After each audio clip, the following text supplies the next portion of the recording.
Hello everyone, তোমরা সবাই কেমন আছো? আশা করি ভালোই আছো।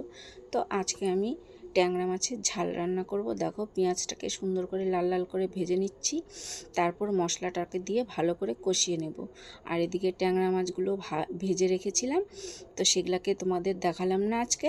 এই যে দেখো, কষানো হয়ে গেছে, এবার জল দিয়ে দিলাম। জল দেওয়ার পরে আমি মাছগুলোকে দিয়ে দেব। তো বেশ বড় বড় মাছগুলো এনেছিল, সাথে বাঁচা মাছ আছে আর ট্যাংরা মাছ আছে। তো এই যে দিয়ে দিলাম। তো দেখো, ঝোলটা খুবই ভালো হয়েছিল খেতে। তো দেখো, এটা হচ্ছে মাছের ঝাল, ট্যাংরা মাছ আর বাঁচা মাছের ঝাল।